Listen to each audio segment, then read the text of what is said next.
Did you had one first, King? Galatians 6. Gotcha. Lord Elohim, creator of all things, it's only you I turn to for the power that strengthens me.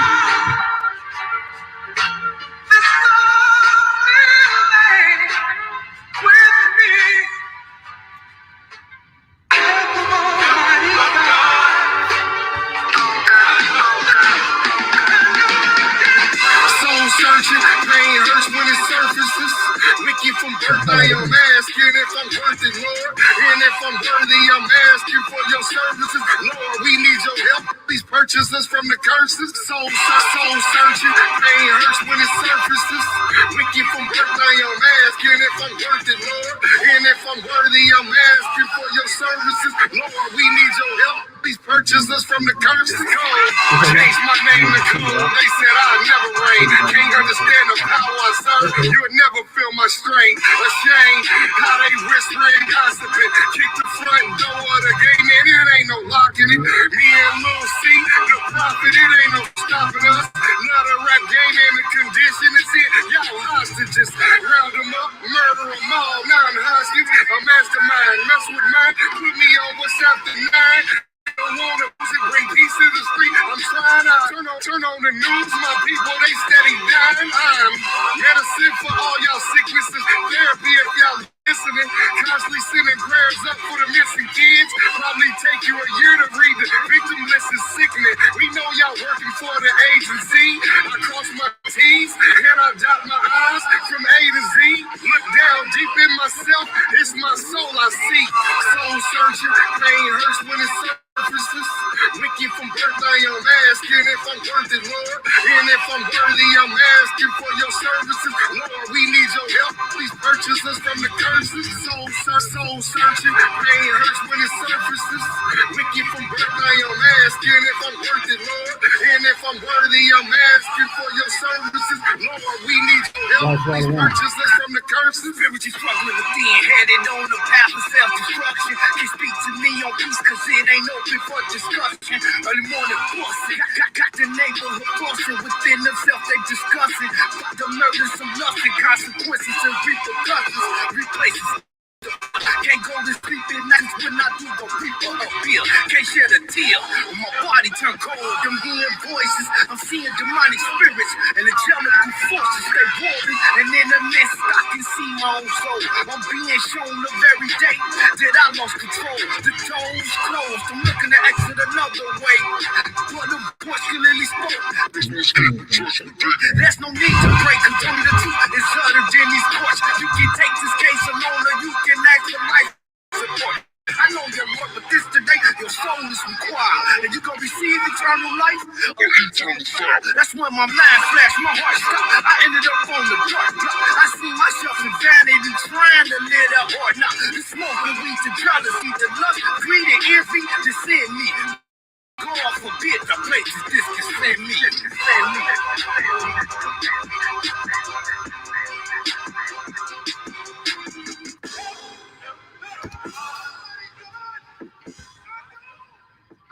All right, all right. Peace and blessing to the chosen.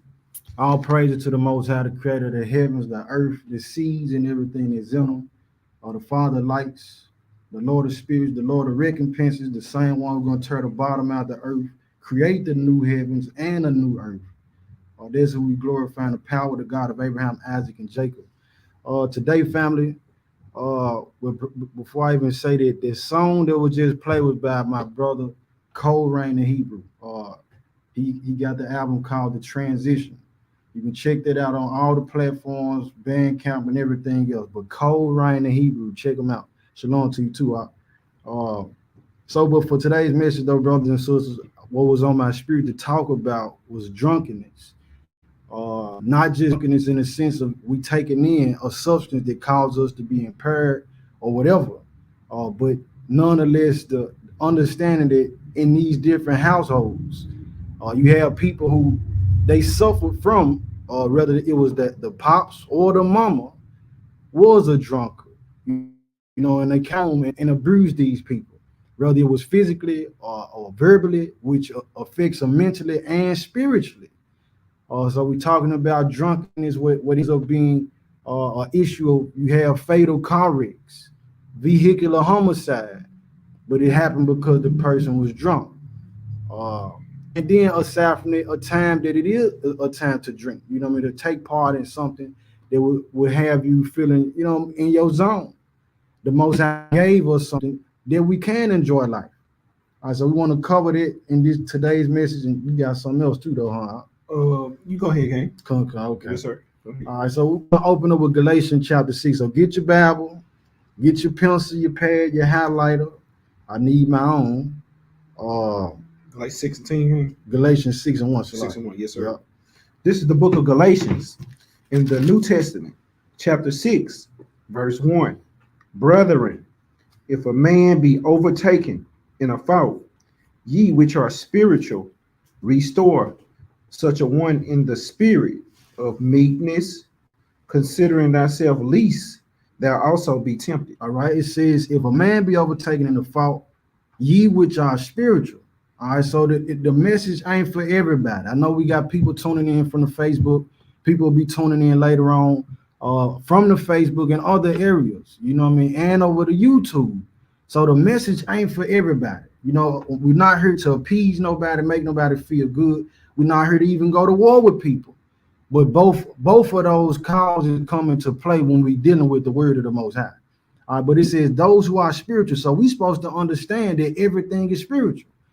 We got to understand everything around us is affecting us, whether we notice to be conscious or subconsciously. We sponging all type of stuff every day and all day long. I said, ye which are spiritual, restore such a one in the spirit of meekness. So a lot of times we see that people have an issue with the drunk person. They don't want to listen to the man who drunk, who's staggering. But the Most High put wisdom in any vessel he chooses to. You can learn a lot from a person that's drunk. You can't just always say, oh man, it's the bottle that got him talking out his head. No, the saying goes that a drunk man tell the truth. All right, so we got to keep that in mind. I would say, ye which are spiritual, restore such a one in the spirit of meekness. In the spirit of meekness, considering thyself. Considering yourself, considering you, the person in the mirror. You could have been a drunkard. What is the reason why this man or this woman getting drunk all the time? Everybody who grabbing their bottle, they ain't just turning it up because they want to. It's history behind it, brothers and sisters. So some people who they claim to be spiritual, you'll be condemning, you'll end up condemning your brother and sister, not knowing, man, they need help. And this is the outing that they seem to be comfortable with.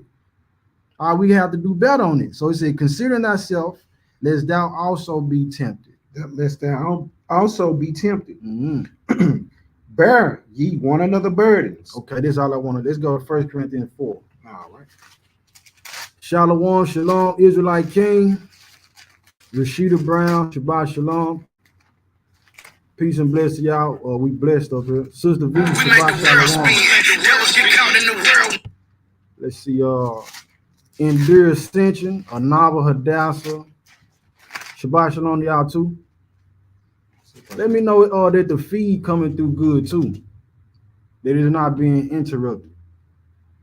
Would you say something? 1 Corinthians 4, King? 1 Corinthians 4. Yes, sir. Yeah, verse 18. This is the book of 1 Corinthians, New Testament, chapter 4. You say verse 13. Verse 18. Verse 18. And it reads, now some are puffed up as though I would not come to you. All right, so some people, they puffed up. They feel like they better than these people.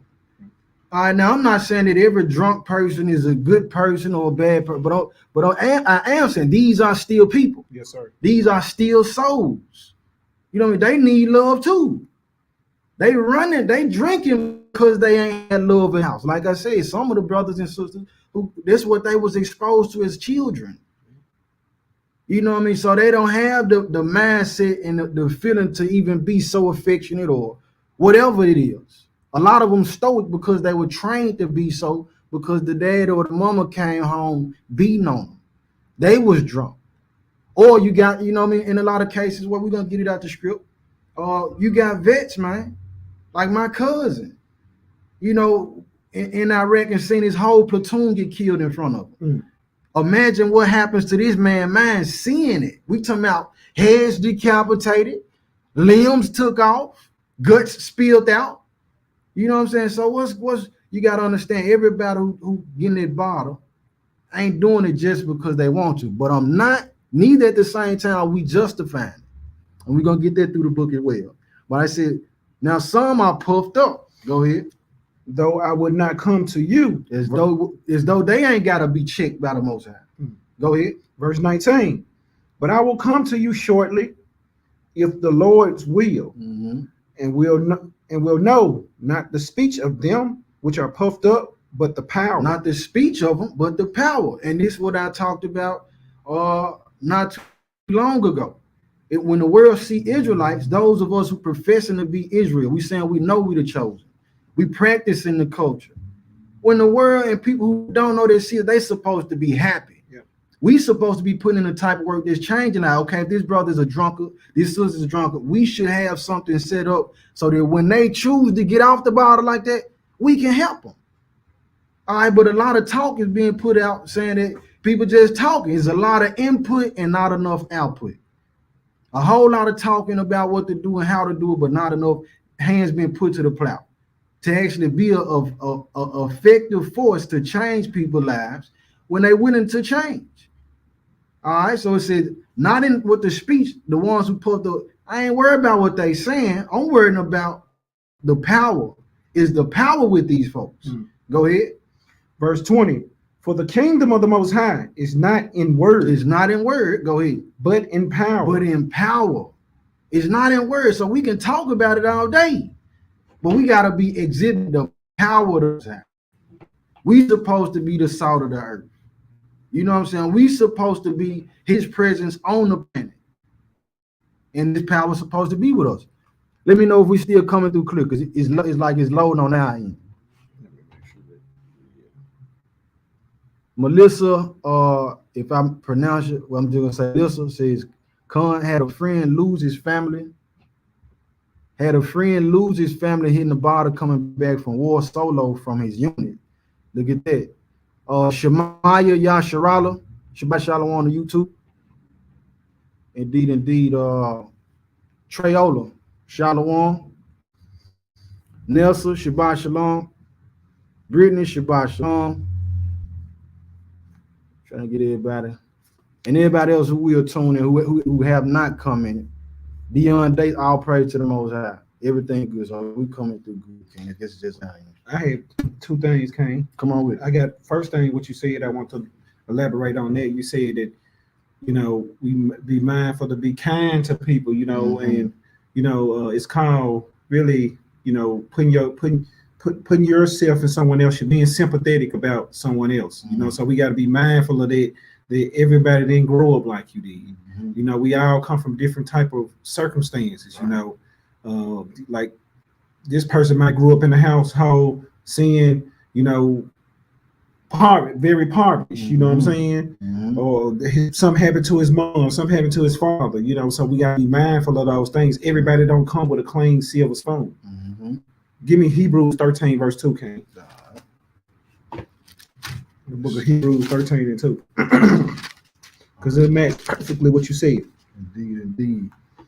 All right, the book of Hebrews chapter 13 verse 2 says, be not forgetful. Be not what? Be not forgetful. That means remember, read. To entertain strangers. To entertain who? Strangers. So entertain strangers. That means what? Your brother, your sister. That don't mean different nations. That mean a stranger within somebody Israel that you don't know, or it could be a stranger. You never know. We come in all different type of shades, colors, and everything. But be not mindful that drunk person that you that crackhead over there. He might have some knowledge that because their life real. For thereby some have entertained angels unawares. What? Have entertained angels unawares. So there was an angel came to you, but you cussed them out and told them to get the hell on. That's why I say turn not your ear to a man of poverty. You know what I'm saying? So be mindful of this one great thing that you brought out, King. And this the last one. Give me 1 Samuel chapter 2, verse 3. Like you were saying about the Most High is all about action. It's all about action. How can the kingdom be built? if we be idle, you know. Mm-hmm. 1 Samuel 2 and 3. Yeah, 1 Samuel chapter 2, verse 3. All right. 1 Samuel chapter 2, verse 3 says, talk no more, so exceeding proudly. Talk what? Talk no more, so exceeding proudly. Read on. Let not arrogancy come out of your mouth. Uh-huh. For the Most High is a power of knowledge, Mm-hmm. and by him actions are weighed. That's all I want to have on there, King. Indeed, powerful, Yep. powerful. I'll pray to the Most High. I go back to the 1 Corinthians. Yes, sir. You pick up where you left off. 1 Corinthians chapter, what I would say, 5, 4, 4 and 20. Verse 4, verse 20. For the kingdom of the Most High is not in word, but in power. Power, go ahead. Verse 21. What will ye? Shall I come unto you with a rod? Should I come to you with a rod, turn you down, beating you down? Go ahead. Or in love? Or in love, lifting you up, trying to have an understanding with you, trying to meet you where you at and have common ground. Go ahead. And in the spirit of meekness. And in the spirit of meekness. How should we approach these people? Because we got to understand, yeah, it's a lot of wicked folks out here.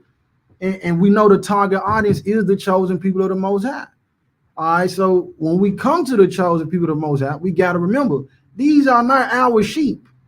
They belong to him. So we got to be careful how we handle the word. We got to be careful how we handle these different souls. Definitely if we're in a position of where you called to be a leader.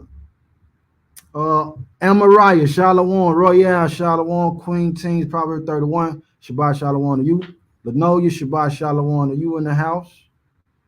Everybody else who's tuning in. All right, let's go to Isaiah 5 and 11. Yes, sir. All right, so, but again, on the flip side, when we're talking about drunkenness, brothers and sisters, again, it's not to justify the bottle. It's not to justify getting drunk. We got to have balance in everything that we do. If we don't know the balance, we got to seek it till we find it. Too much of this or too much of that, there's not balance. Isaiah 5 and 11. This is the book of Isaiah, chapter 5, verse 11 in the Old Testament. And it reads, woe unto them that rise up early in the morning. All right, so destruction unto them that rise up early in the morning. Go ahead. That they may follow strong drink. That they may follow strong drink. Go ahead. That continue until night to wine and flames. All right, them. they follow strong drink. They continue tonight to wine and flames. So the person who, soon they wake up, they trying to go to the liquor store. Soon as they wake up, they trying to go get 2, 3, 4, 5 beers.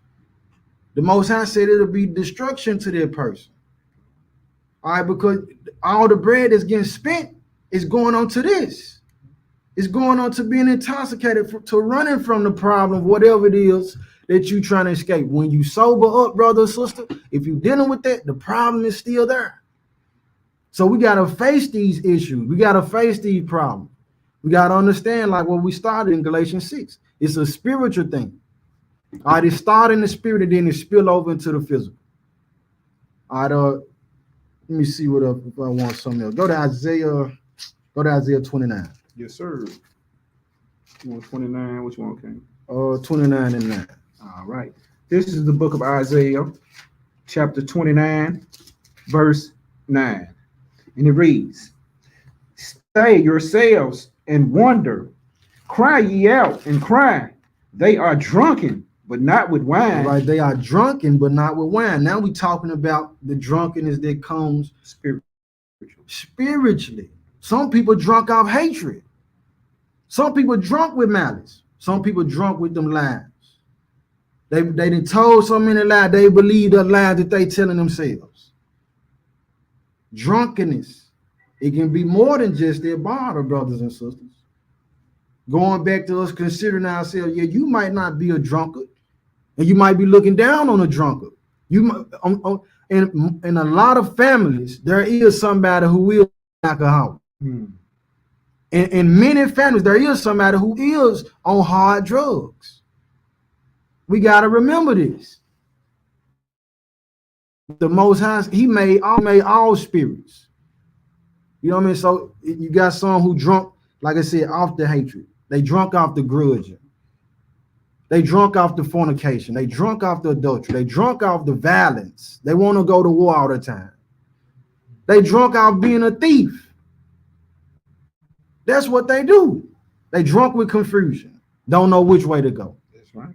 Read it again, Ken. This is the book of Isaiah, chapter 29, verse 9, and it reads, Stay yourselves and wonder, cry ye out and cry. They are drunken, but not with wine. They stagger, but not with strong drink. Verse 10, For the Most High have poured out upon you the spirit of a deep sleep. The spirit of a deep sleep. So understanding that the people staggering again. What are they really stumbling at? Go to Isaiah 51. The Most High poured out a spirit of deep sleep, though. 51. Come on, 51, 21. This is the book of Isaiah in the Old Testament, chapter 51, verse 21.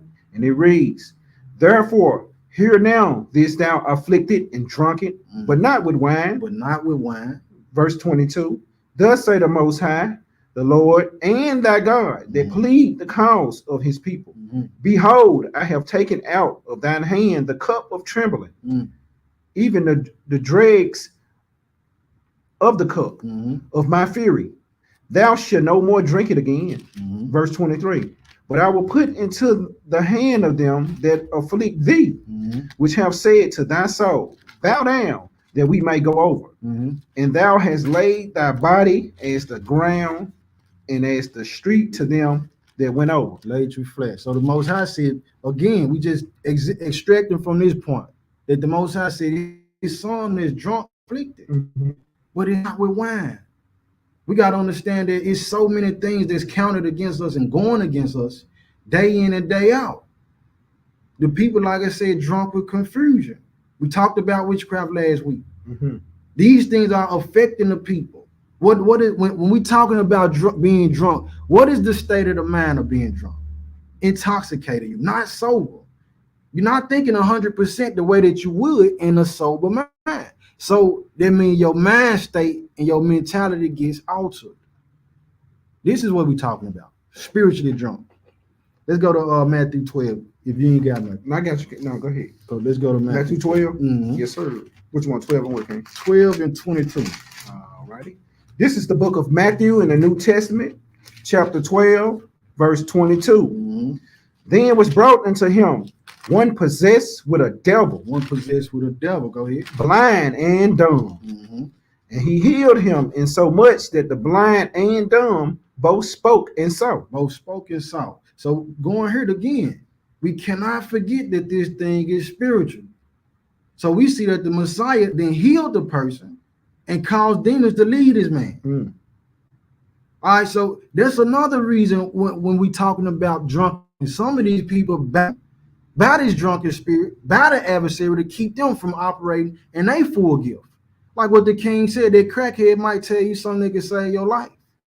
You might be the vessel who the Most High wanted to come across this particular person that was drunk to help them get out of their state because they gonna affect other souls. Imagine their testimony.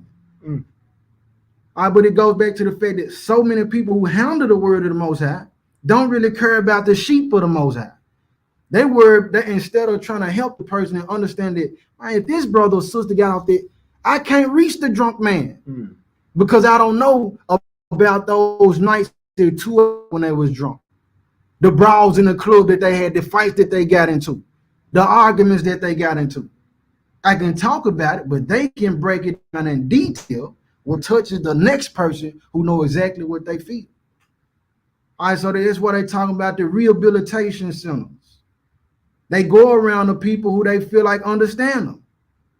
So we have to be mindful of the spiritual part of it, man. That person who's drunk could be the one who end up causing 12 or 50 or even just one soul to come to the Most High. Ain't that the goal? Ain't that what we working for? All right, but everybody not working like that.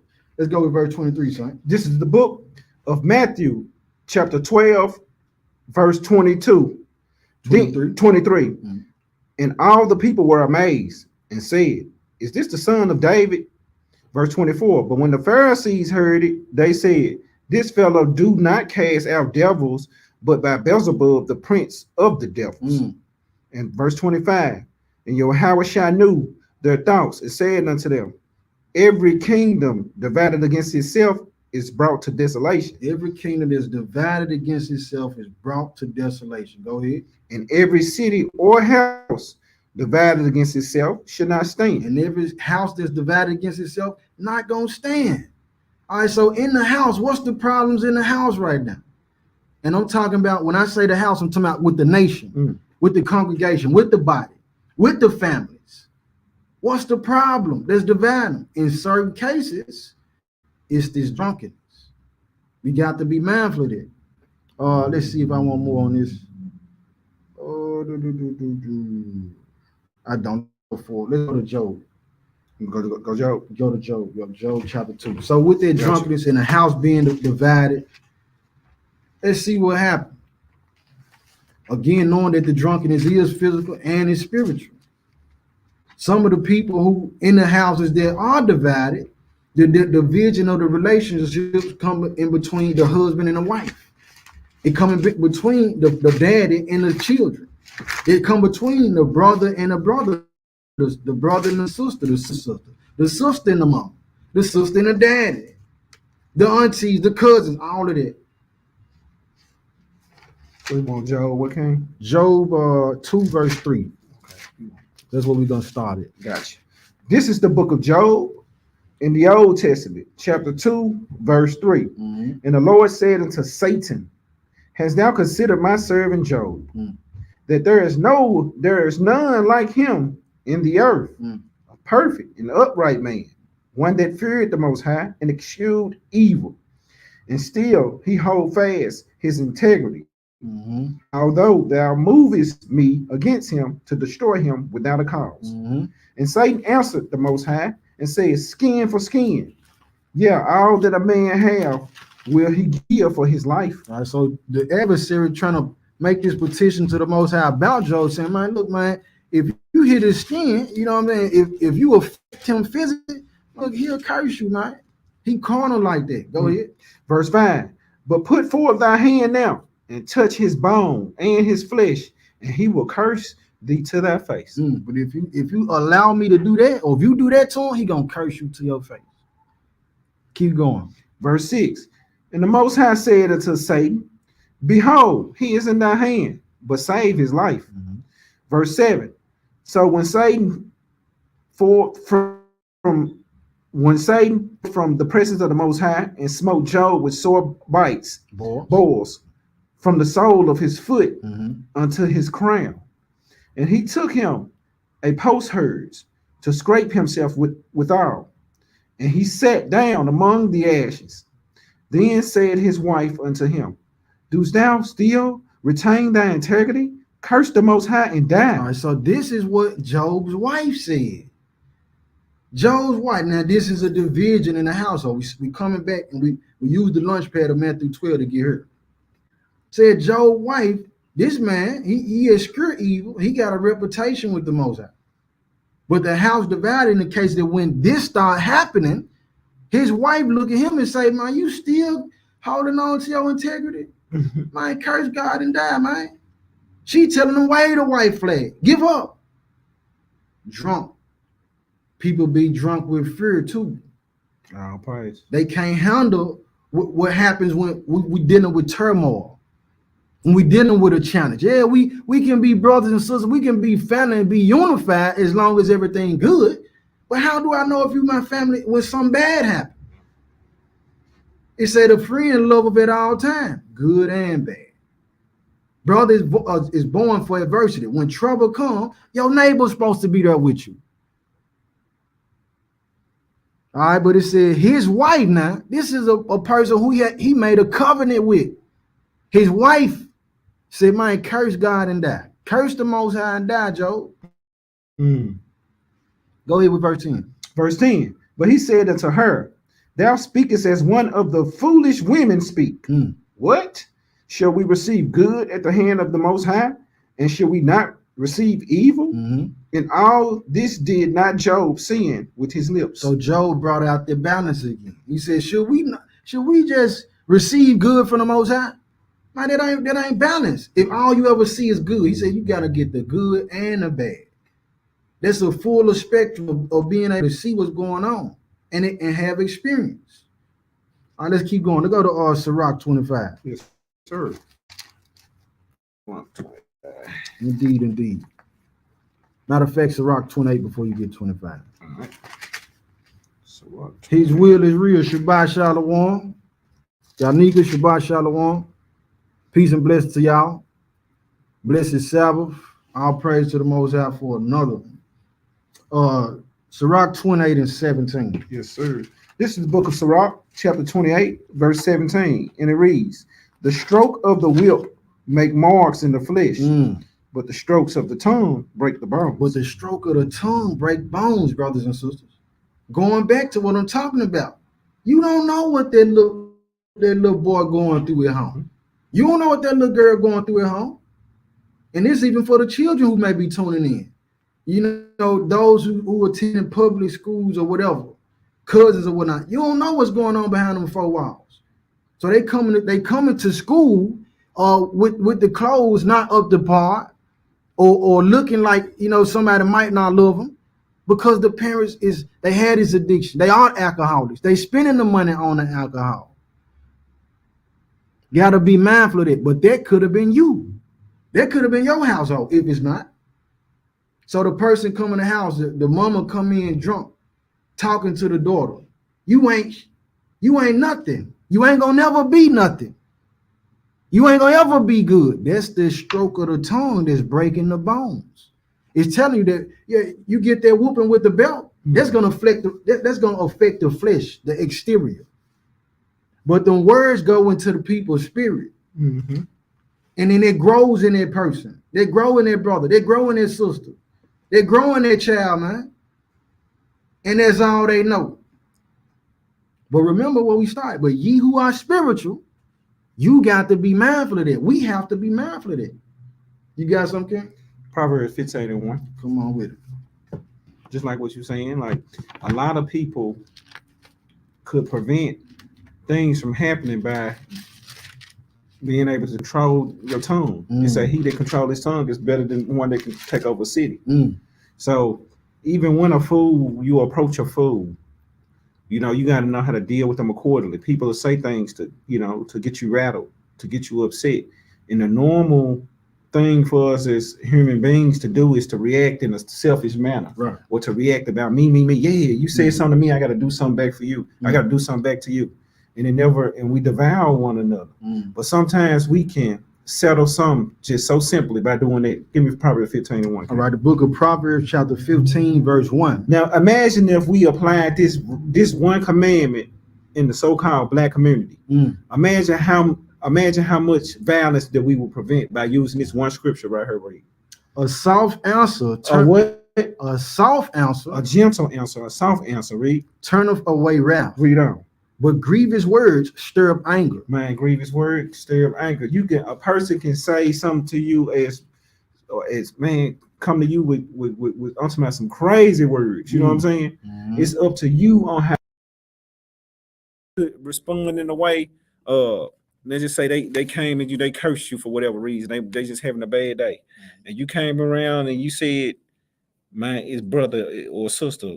It's something you going through. I apologize if I offended you in so much." Right now, that person might have a gun on their hip ready to blow your brains out. But because you use wisdom of the Most High God, and you decided to return a soft answer, you spared your life. That's all I had, King. Indeed, man. Changed the whole atmosphere. All praise to the Most High. I'm still in Sirach too. All right, go ahead with that again. This is the book of Sirach. Chapter, what we at? Chapter 29.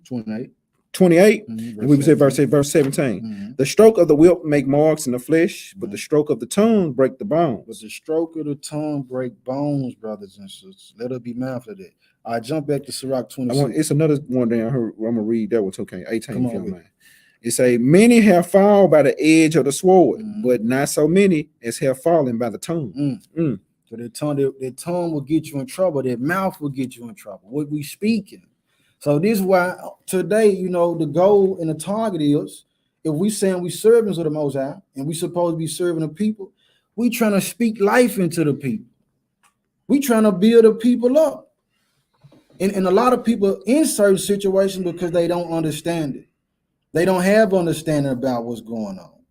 Nobody never told them that was wrong. Nobody never told them that the Most High had an issue with it. Nobody ever gave them a different path and a choice and an option. They said, I never thought about that. I hear it all the time. So we're trying to build the people up, and the target is those who dealing with drunkenness, to let their brother and sister know that it is a better way. You can do it with moderation. We're going to get it out the book. Mm-hmm.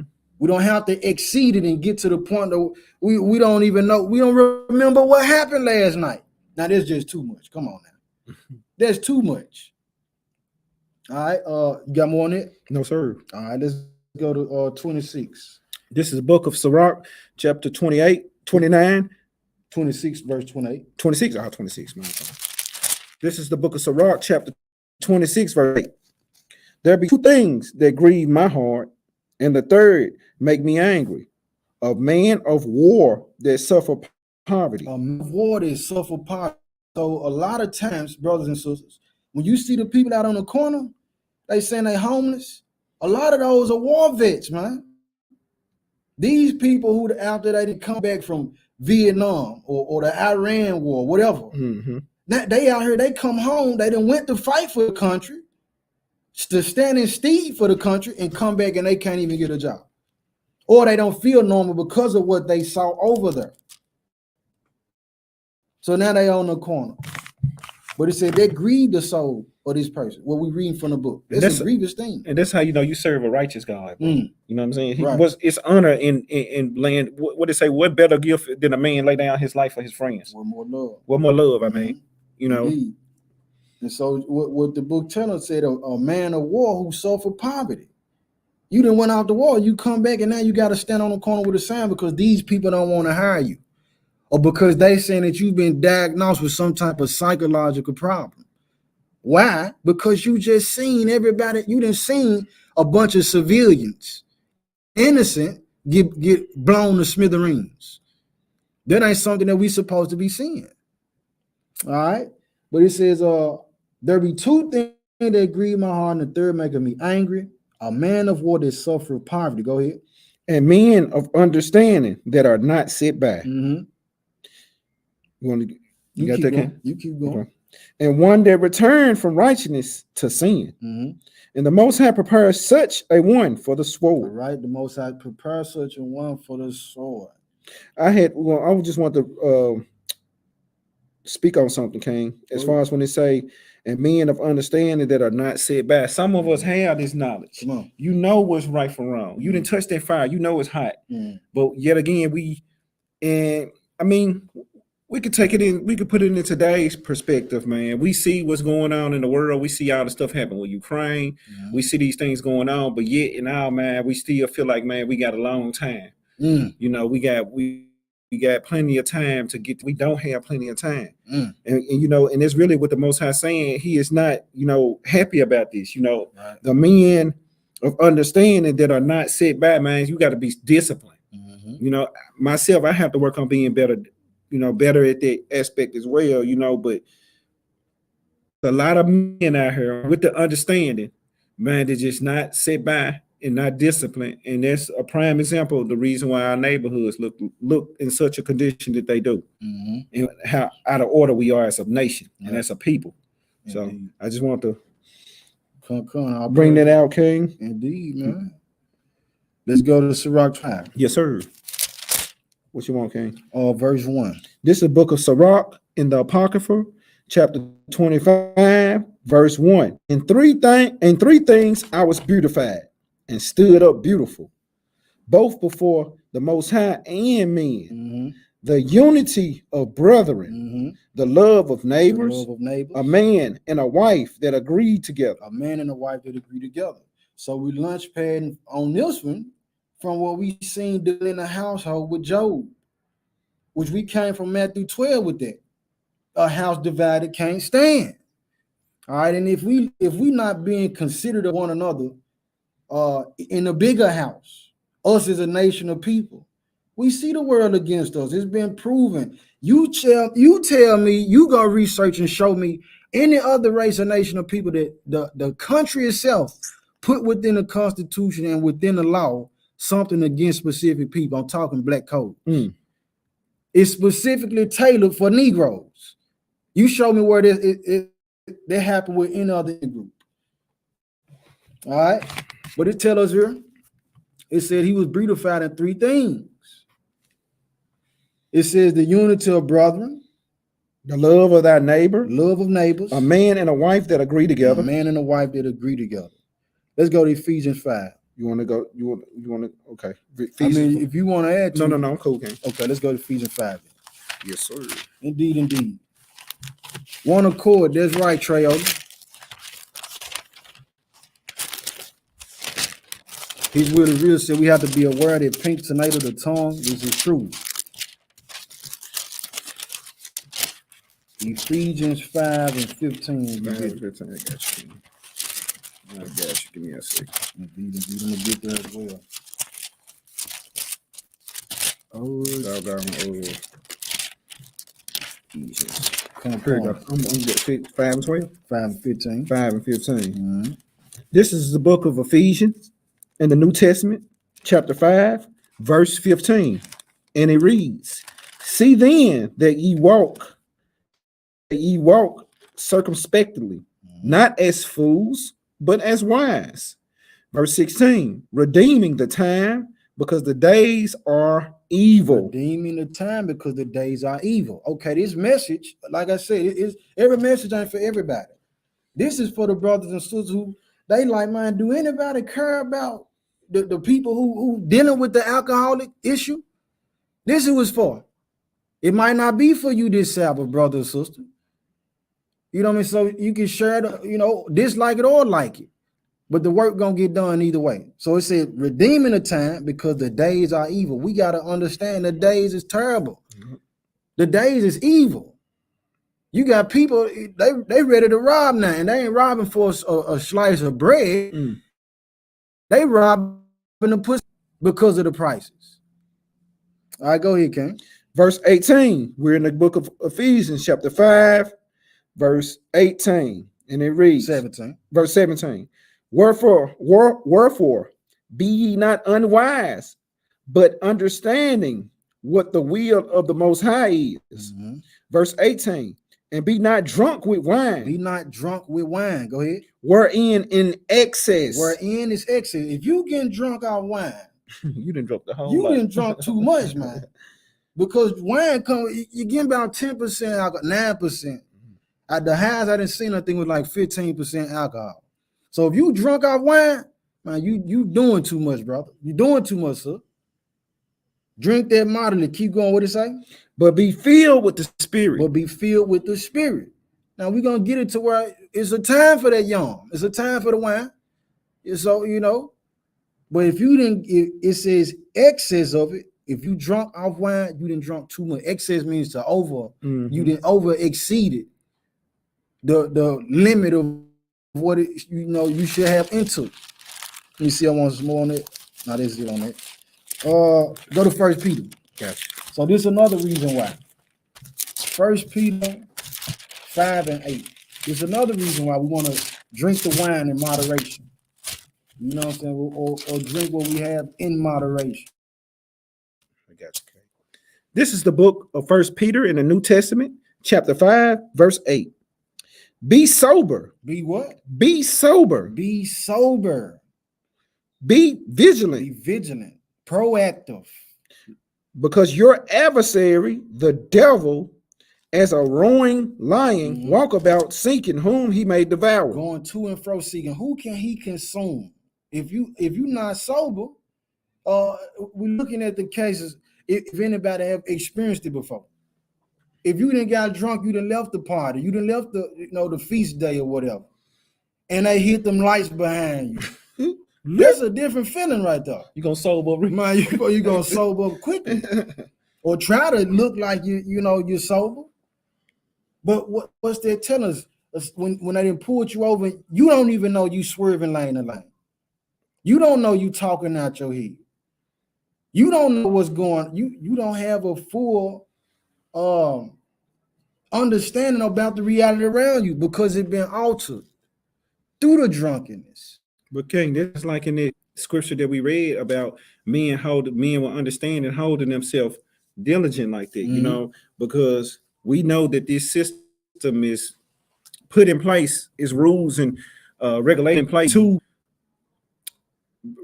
pretty much disenfranchise us, Right. you know, take everything away from us and lock us up, persecute us, especially when we already struggling as it is.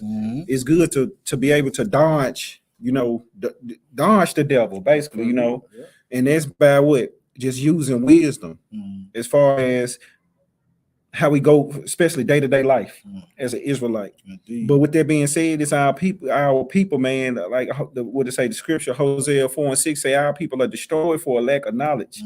You know, they don't know that their liquor store that's across the street is put there by design to destroy us as a community. Come on with it. So it's nothing wrong with having a nice little dinner with a glass of wine, chilling.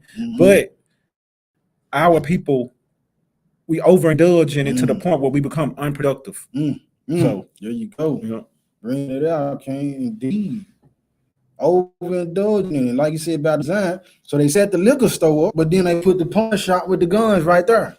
Yeah. So now we seen this on Boys in the Hood, the movie. Furious Styles brought it out. Right. You know what I'm saying? So that you get the liquor, which that takes away your patience in a lot of cases. It's easier to get into an angry spirit. And the book tells us that man was never supposed to experience the feeling of fear or anger. So then you're easy to get for that spirit to take control of you.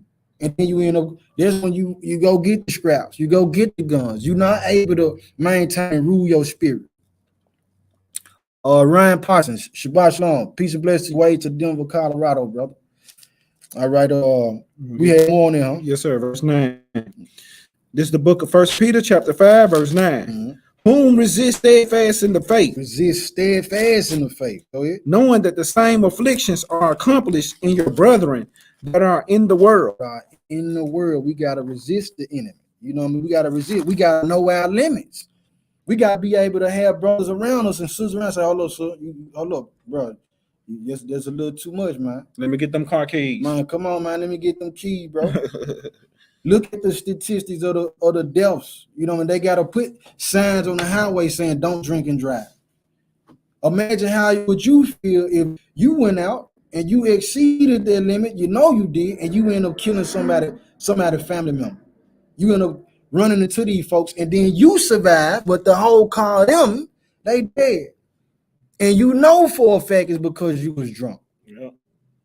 How this gonna make you feel? What kind of conscience do we have? What kind of conscience does the people have? You know what I mean? So we got to be careful there. But it says be sober, be vigilant, because the adversary, he going to and fro. He want to catch you off guard. Want to devour you. We want to be on point. You know, we want to see him coming 20 yards out, 100 yards out. All right.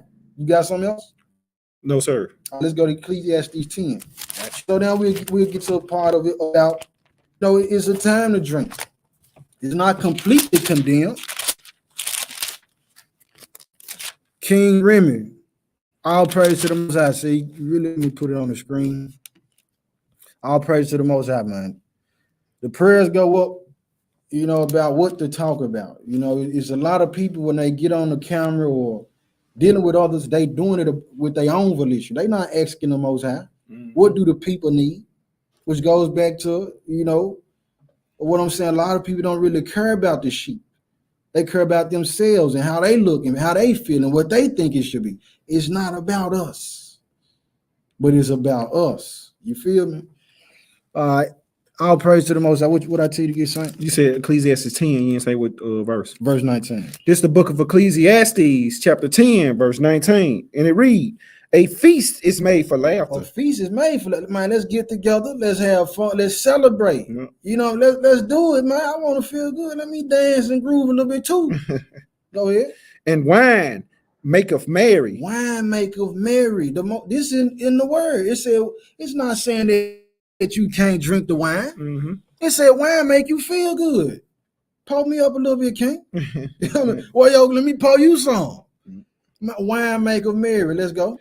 But money answer all things. But money answer all things. This is another subject we have to get into. Economics. So if they can trick us into spending all the money on the young, on the strong drink, we're not really building up as we could. All right, but we extracting from this pertaining to the message. Wine maketh merry. It's a time to drink for that. You know what I'm saying? I got you. Sirach 31. This is the book of Sirach in the Apocrypha, chapter 31, verse 25. That what you wanted? Yep. 25. Come on. And it reads, show not their valiantness in wine. Show that. So don't be like, hey, man, you can't out drink. I'm gonna drink you under the table. It said, don't show your valiantness in the wine. Sound just like Israel. Come on, man. For real. Go ahead. For wine have destroyed many. Wine have destroyed many. Because just to interject for a second, you know how like back in high school, way back, so, or just during your adolescent years, man, you get some drink, some wine in you, some liquor in you. Now you down at the casino. Man, come on. Now you doing something that you didn't even have a mind of doing, but because you got a little tipsy, now you want to go here. Now you want to do there. Now if I wouldn't have been drinking, man, this would have never happened. Exactly. Indeed, man. You got verse 26. The furnace proved the edge by dipping. So do wine the hearts of the proud by drunkenness. So do wine the hearts of the proud. And sometimes that drinking bring out the true character of people. So we got sometimes, if we practice in wisdom, if we train about the spirit, you might sometimes don't even touch the wine, man. Don't touch the young. Don't touch the strong drink. Just leave it alone. And see how people, and this what happened if we're talking about those transitioning in a lot of cases from the world into trying to live a more righteous life. We end up seeing like, man, some of the people who we've been vibing with, it was only because of the wine. I can't vibe with you on nothing else aside from that. It shouldn't be like that. Go ahead, what you got, son. Verse 27. Wine is as good as life to a man. Wine is as good as life to a man. If it be drunken moderately. If it be drunken what? Moderately. If it be drunken moderately. So we got to have a limit about it, brothers and sisters. We're supposed to be pouring up cup out the cup, bottle out the bottle. It's dangerous. Not only to us, to your liver. Yep. You know, remember, we still the temple of the Most High. You know what I mean? So if we just constantly consume, now you wondering why you had that, man, I can't. Then you got ulcers. Ulcers, osteoporosis. Yep. You had that hangover. Yep. Waking up with your head pounding because you overindulged in it. And then you wake up, everybody say, boy, you showed out last night. What did I do? What did I do? Boy, go look at you done bust windows, you done tripped, you throwing up everywhere. And it's not becoming of what we should. That ain't what we supposed to be putting out. All right. But it says wine is good as life to a man if it be drinking moderately. What life is it then to a man that is without wine? For it was made to make men glad. Wine was made to make men glad. So yeah, we gonna sip, but we gonna do it moderately. Go ahead. Verse 28. Wine measurably drunk and seasoned bring gladness of the heart and cheerfulness of the mind. It's a time to drink the wine. So it said in season and still telling you measurably drunk. So you watching how much you taking in. See, it's gonna make you feel good. Gladness of the heart, cheerfulness of the mind. Go ahead. But wine drunken with excess. With what? Excess. Wine drunken with excess. Go ahead. Make bitterness of the mind. Bitterness. With brawling and quarreling. Now you fighting. You done drunk all this wine. Now y'all scrapping. Like, man, y'all was just chilling. Y'all was just kicking it with each other. Now y'all fighting. The spirit came in through that. All right, so we want to drink it moderately because it will lead to fight. These are the negative results of drinking. What they say, they call liquor like it's a word they use for a king. I think it's like the courage, liquor courage. They would have called it liquor courage, meaning that had you not had this liquor and you wouldn't be doing what you're doing. You know, that person get this liquor, I'm finna kill something. I'm finna, they just snap out. Right. Or they act abnormal to their usual behavior. Right. It's because the wine, what it say, it has inflamed them to the point where, man, you ready for whatever. You know, and a lot of these especially murders and homicides and everything that happened, especially in the black community. Guess what? Somebody was drunk. He didn't even get high or drunk before. You ain't doing that with no sober, man. You know, True, you right. knowing you finna go shoot up somebody's house or get into it, you finna have, you're gonna have to have a little juice in you or something, you know. Right. So man, these scriptures are very important to adhere to, bro. Indeed. Yeah. Liquid courage, like you said, indeed, King. Come on with the rest of that. Verse 30, drunkenness increased the rage of a fool. Drunkenness increases the rage of a fool. So again, sometimes, you know, you done got too much. You was able to bear the anger that you had, the problem or whatever you had with your pops or your mama or whoever. You was able to bear it more soberly. But now when you drunk, you even more filled with rage and anger. Yeah. You cussing everybody out. You trying to swing on in and everybody, man.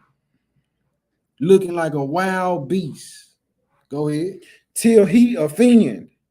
It diminish strength and make wounds. It diminishes strength. So something you so drunk, you get in the fight. You can't. You're throwing your blows slow. You didn't got whooped out here because dude ain't drunk like you. And then when it say diminish thy strength, like when you just say you jump in that car, without you being impaired, you fully in control. You know where you at, you know where you stay at. But once you got the liquor in you, you running red lights. You know what I'm saying? You putting people's lives at risk, your life at risk. You're not in control no more. You done lost your strength to be able to control yourself. What is verse 40? Is verse 4? No. Oh, I'm 31. I'm 31. I'm tripping. Rebuke not thy neighbor at thy wine. Rebuke not thy neighbor. Now, this is another thing. Sometimes you know people get drunk and you want to, or you have a little something, you want to try to correct the person. It's not the time to do it because you impaired. And I'm saying it almost on any level of drinking. If you're gonna do something as far as rebuking somebody, correcting, reproving, or building with your brother on a disagreement, your sister on a disagreement, be sober. Yeah. Because if they say something you don't like or you disagree with, Be ready. man, you're gonna be ready, man. In different cases, you won't have that same patience. Even as talked about, like going to the street preach. Gotta be sober out there in that field because them spirits be hiding, man. And they come up going against the word or saying this and that about you, trying to get under your skin. If we don't have that patience, if we drunk or got something in our system like that, we might not have the same patience that we usually would have if we was had our full sharpness, not being impaired. So he said, what? Rebuke not thy neighbor at the wine. Go ahead. And despise him not in the mirth.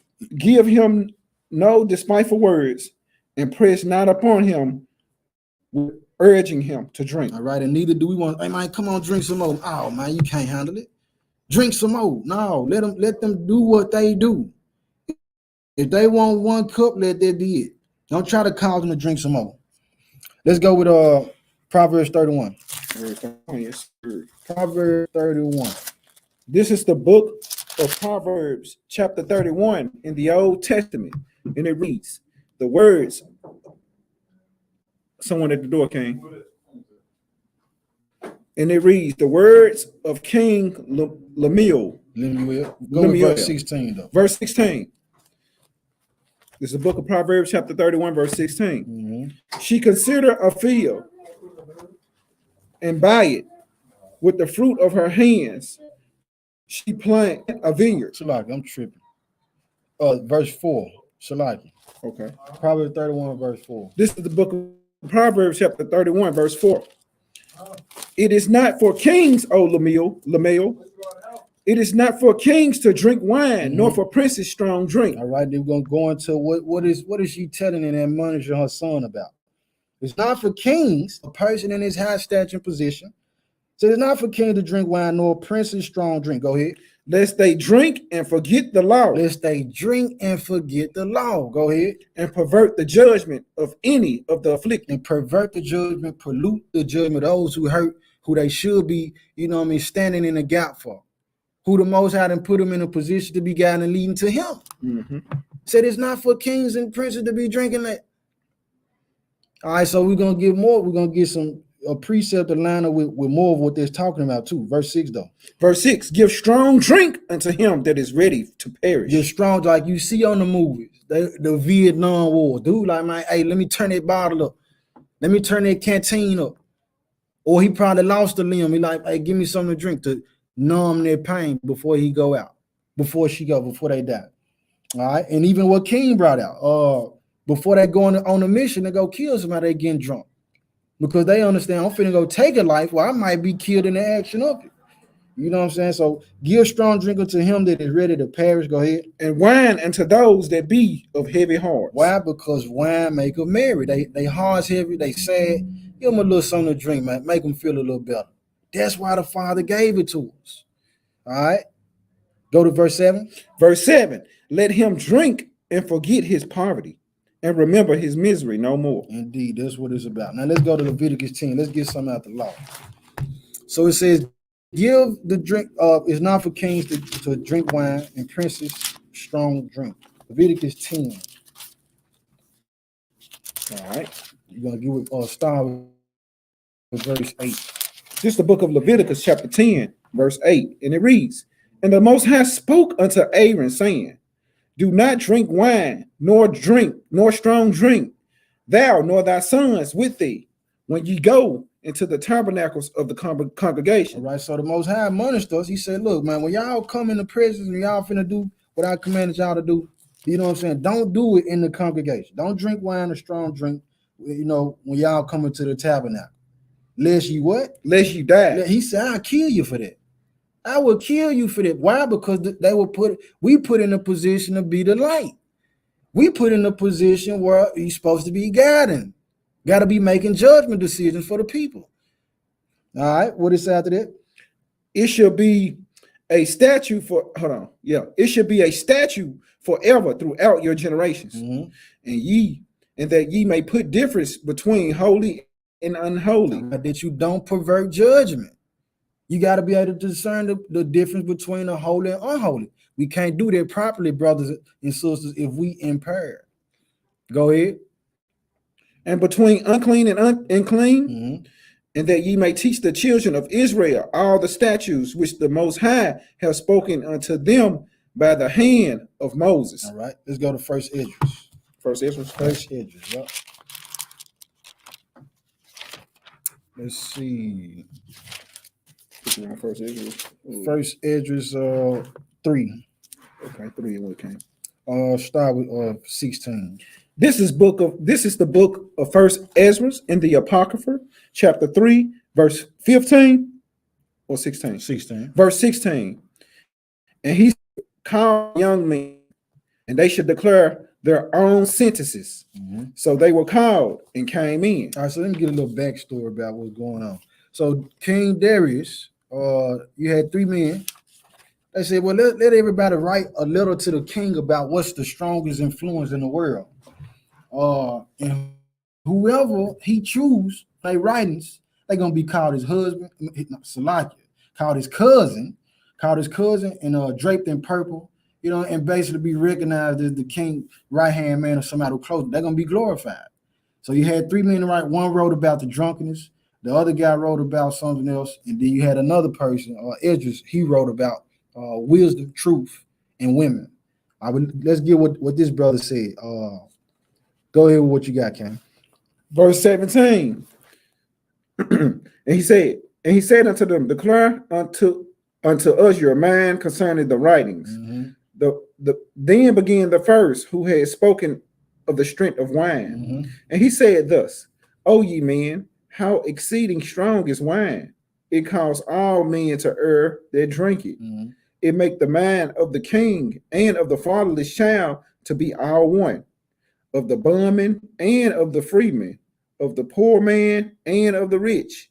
It turned also every thought into jollity and mirth. All right, so even this is the flip side of talking about why not to drink when it comes down to coming in the congregation or being in a position to make judgment. Not that you will always spaz out and operate in anger. It could be a situation that you're supposed to be taking more seriously. You won't even be taking it with a grave mind state. You are downplay it. You might feel like, oh man, that ain't nothing for me to be too much worried about when it's really serious.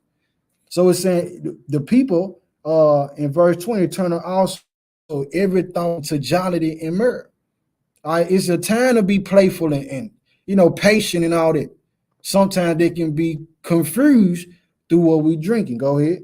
So that a man remember neither sorrow nor debt. Forgetting to even pay your bills. Go ahead. And and it make every heart rich, so that a man remember neither king nor governor. And it make to speak all things by talents. All right, then you end up disrespecting a person who is to be reverenced and regarded. Now you talking all crazy, man. This person, the book tell you about warning of going with a mighty man. Say hey, look, you need to be careful because dude can put a hit on you. This is what the book tell us. Now you disrespecting that man because you impaired. We don't want to do that. I go here with verse 22. Verse 22. And when they are in their cups, they forget the love both to friends and brethren. And a little after draw out swords. Oh, now they got them pistols out. They got them pistols, bro. This us out. Fine, this is out of the way, man. Yeah. So again, you probably wouldn't even got to the on tonight with your brother or your sister. Y'all usually can jest a little bit, play around, Jones around like some say, you're chicken. But you didn't got to the point you done had too much in your system. Now y'all pulling pistols on each other. Now you feeling disrespected. Now it escaped your mind. Like, man, I always play with bro like that. I always play with this sister like that. So it's a time and a place to be consuming. It can lead to violence. It can lead to death. It can lead to murder. It leads to some other stuff too. Where we at? Verse 23, King. Keep going. But when they are from the wine, they remember not what they have done. Just like what we talked about. What they say? What you do late? You remember what you did last night? What I do? The next verse. Verse 24. O ye men, is not wine the strongest that enforce to do thus? And when he had spoken, he held his peace. And when he was finished there, he held his peace. Now, just to give you some more background information, out of the three, that wasn't the one that was most powerful. It was the truth. Yeah. All right, so we want to keep that in mind. Let's go to Habakkuk 2, though. Habakkuk. Matter of fact, hold it in. The note said Romans 7 and 15. What they say? Then we get the Habakkuk 2. Habakkuk? Yeah, how you pronounce it? Habakkuk. I think that's what you want. Yeah, come on. She said Romans 7 and 15. Zahaba, Shabbat Shalom. Malachi, Shabbat Shalom, Hebrew. This the book of Romans chapter 7, verse 15. For that which I do, I allow not. For what I would that I do not, that do I not. But what I hate, that do I. So talking about the bondage, basically, that's the war of the flesh and the spirit. The temptation and the urges of the body. You want to drink, you want to exceed it. If we apply it to today's message, which you can go across several categories. You want to do those things that's not beneficial for your spirit. That's the flesh operating. But the spirit wants us to do those things that's going to prosper us, not just in this life, but the life to come and forevermore. All right. After Israel, Shabbat Shalom too, family. Yep, they Habakkuk 2 and 15 though. All right. Huh? This is Apocrypha, right? No, this is 66. It's out Nahum. Okay. It's in the middle. It's in the and before Zephaniah. Get it. I got it right here. Yep. Habakkuk, what thing? 2 and 15. This is the book of Habakkuk, chapter 2, verse 15. Woe unto him that grieve his neighbor. Read it over. Woe unto him that give his neighbor drink. Woe, destruction to him that give his neighbor drink. Go ahead. That puts thy bottle to him and make him drunken also, that thou mayest look on their nakedness. So now we talking about buy you a drink. They want to buy some of these folks using the drink, the wine and the strong drink to get you out your clothes. That's what's going on too. That's not right. It says, woe to that person, destruction. The Most High don't approve of that, brothers and sisters. Some of us might didn't know that. Read that again, Kim. This is the book of Habakkuk, chapter 2, verse 15. verse 15. Woe unto him that give his neighbor drink, Woe to him that give his neighbor drink. Go ahead. that puts thy bottle to him, Put the bottle to him. Get him drunk. Go ahead. and make him drunken also, that thou mayest look upon their That nakedness. they may look upon their nakedness. And two, they want you to be, once you drunk, that's when you in your shame. That's when you, it's your, you lose your strength. You know what I'm saying? You're more comfortable. Right. So now you doing things that now he like, oh, look at it. He turned up. He, that they want to see you act like a clown. To put you to shame, basically. Indeed. Yeah. Like what they were talking about. Somebody commented on it about Noah. Noah in Genesis 6, if I'm not mistaken. Genesis 9, I believe. When he got drunk, he after the flood and everything, he planted a vineyard. He got drunk. Ham seen it, his son Ham, didn't cover him up, and Noah ended up cursing his son, cursing Ham's son, Canaan, for that. All right, but again, though, you got the people, this is a part of what's going on within the world, using that bottle in order to get to the people. So go to, let's get that. Matter of fact, this is Genesis 35 before we go to the Testament. Okay. Genesis 35, verse 22.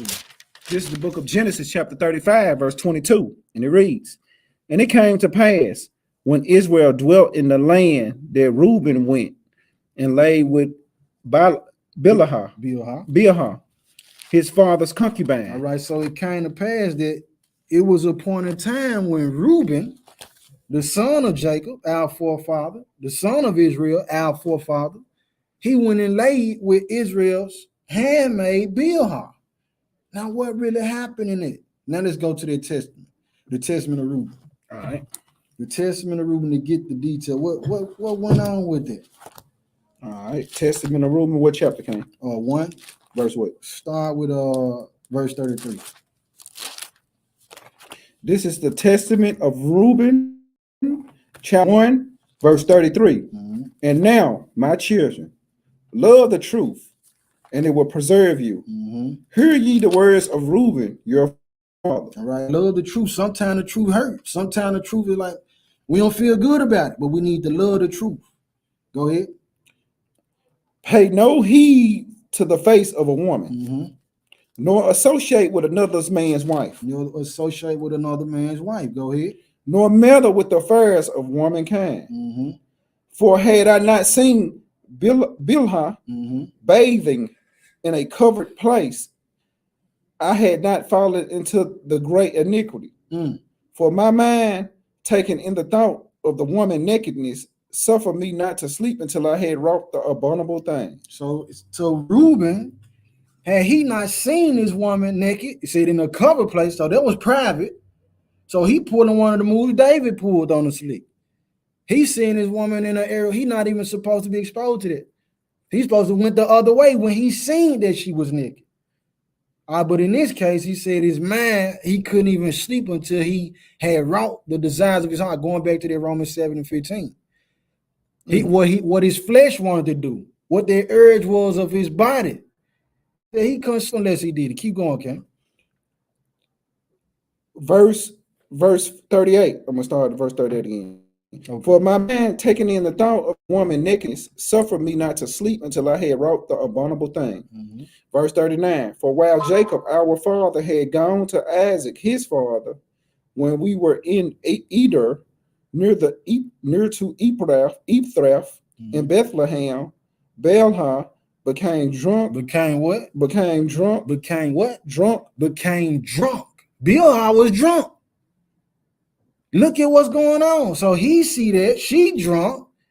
Go ahead. And was asleep uncovered in her chamber. Was asleep uncovered in her chamber. The drunkenness had this woman to where she didn't cover herself up. Now you know these folks out. The family big. Now they don't justify him or whatever, but this, look at what it says. She was drunk, brothers and sisters. She was drunk and uncovered in her chamber. So he saw. Go ahead. Having therefore gone in and beheld her nakedness, I wrought the impudity without her perceiving it. and leaving her sleeping, departed. I wrote the impurity right there while she was asleep. So he messed around with her while she sleep. She don't even know. She's so drunk, she don't know that this man is consummating the flesh with her. Go ahead. And forthwith an angel of the Most High revealed to my father concerning my impurity. And he came and mourned over me and touched her no more. And from that point, Jacob didn't have nothing else to do with that woman. All right, but we seeing that it said that she was drunk in her chamber. Drunkenness, brothers and sisters. All right, so just we'll go to, let's get something else right quick. But showing again that drunkenness leads to deep. Praise the Most High. Yeah. It lead into different things. It lead to violence. It lead to fighting. It lead to cursing, disrespecting people who we supposed to be reverencing each other anyhow. It lead to this type of situation. It leads to the situation where some went out to drink, somebody put something in their drink. And now imagine if they wasn't drinking. Or imagine if that person, their brother or sister, was drinking around people who really could trust. Yeah. Nobody didn't slip a Mickey on them. Some of our brothers and sisters that you seeing out here walking around, Somebody slipped them. somebody didn't slip them. Some great young men and women too. Man, come had prosperous futures. Was blessed. Family that loved them. I had something that happened to a friend that I know. Like, man, I came back home from the military. He lost it, bro. But I recall the brother being a stand-up individual. Had his head on right. He was clear into where he wanted to go in life, and I thought that he would be someone that would be successful. But come to find out, like you said, somebody slipped him some in his drink. They become when you get too comfortable. Yeah, man. Indeed, man. So these are the different things in the portals and the possibilities that we open up when we operate in the spirit of drunkenness, brothers and sisters. Right. So the message today is to let you know, yeah, we can drink, but we're gonna do it moderately, and we gotta be mindful that just because you feeling good and you get into that, man, you can affect the life of so many other people. Again, rather be through vehicular homicide, or just violence and having a fight with somebody who you close with, polluting judgment. This type of situation, where date rape, that type of stuff, losing your mind. They slipping the Mickeys on the people.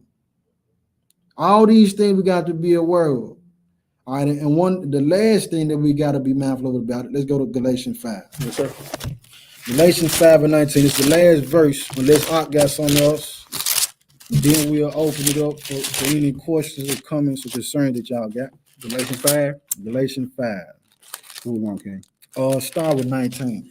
This is the book of Galatians in the New Testament, chapter 5, verse 19. Now the works of the flesh are manifest, which are these: adultery, fornication, uncleanliness, lasciviousness, idolatry, witchcraft, hatred, variance, emulations, wrath, strife, seditions, heresies, verse 21, envying, murder, drunkenness. What did it say?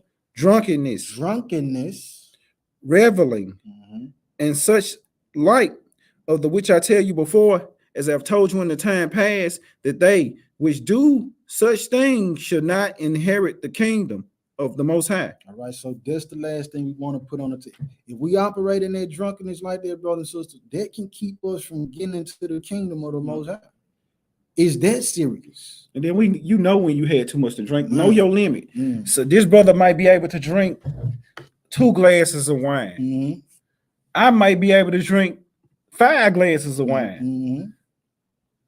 And some brothers drink a half a glass of wine, and then you jumping off the roof. You got to know your limit, just because you see. And that's why I tell us, as we have to be mindful of what we do in front of others too. You got to be mindful of that. But ordinarily, you are responsible, especially if you're a grown man or a woman. You're responsible for what you consume. Point blank, period. You know your limitations. Know your limitations when it comes to drinking, because to not know that is to get yourself in a world of hurt. That's all I had, King. Come on, the tolerance level. Yep. Indeed. All right, brothers. Any questions, comments, or concern before we close out? Cotton Talk said the walk of shame. Indeed. Trayola said soil in your loincloth, right? Somebody else said earlier, hugging their toilet, throwing up everywhere. Let's see. And Dear said that's right. Just had this conversation this morning. Wow, all praise to the Most High, the God of Israel.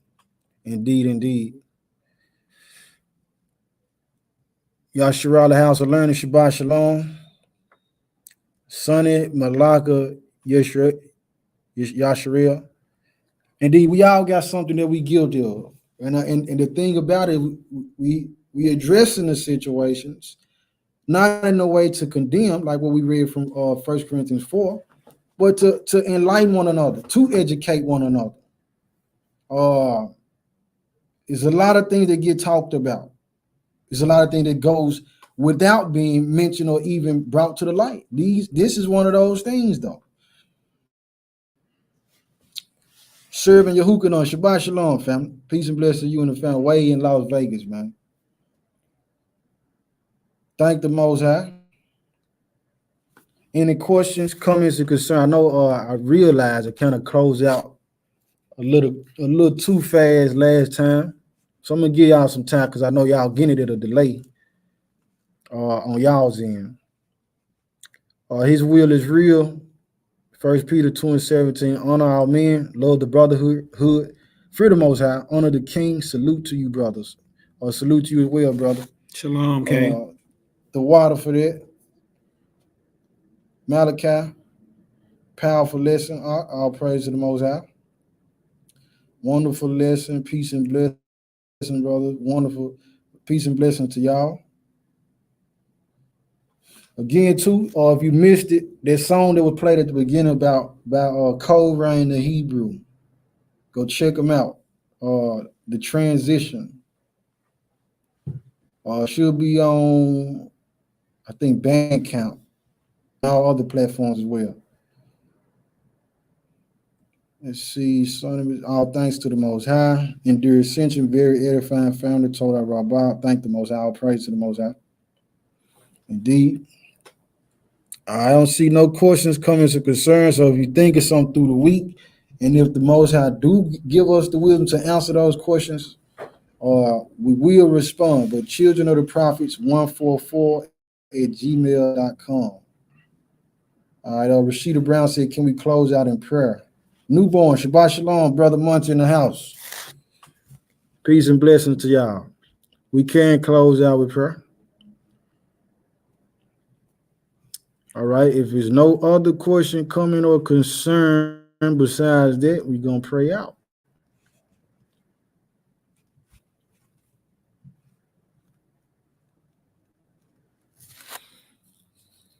All right. The email is children, everything. Let me see if I can type it here. Children of the prophets 144@gmail.com.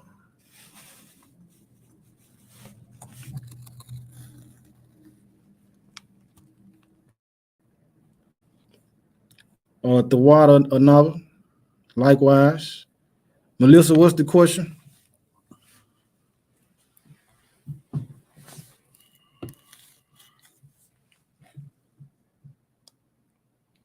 What's the question that you got?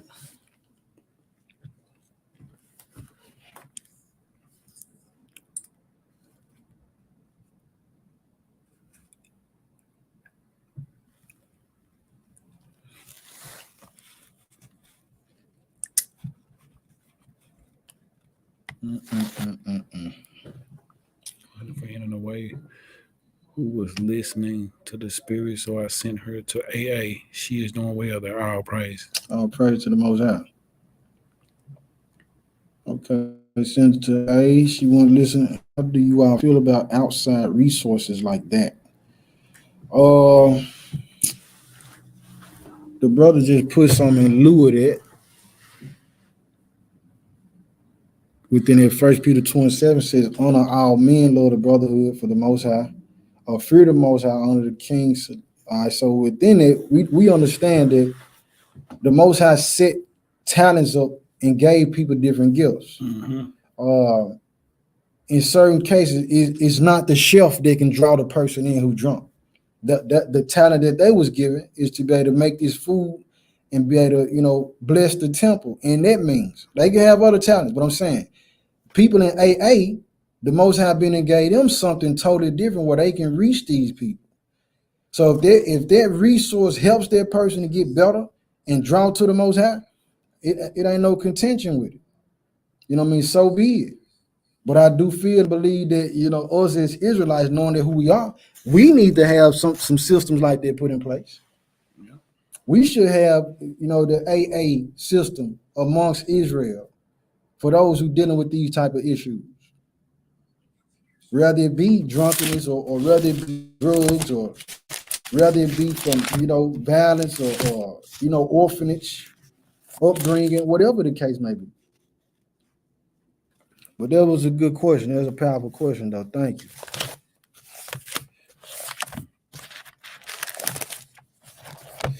I've never said I need to know how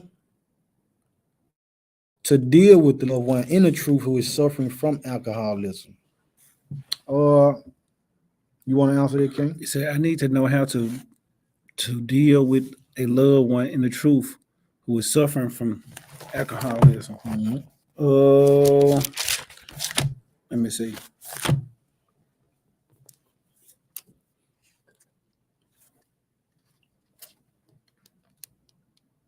I say that Galatians 6:1 where we started up. Let me see. What it say? It's a scripture I wanted. Okay.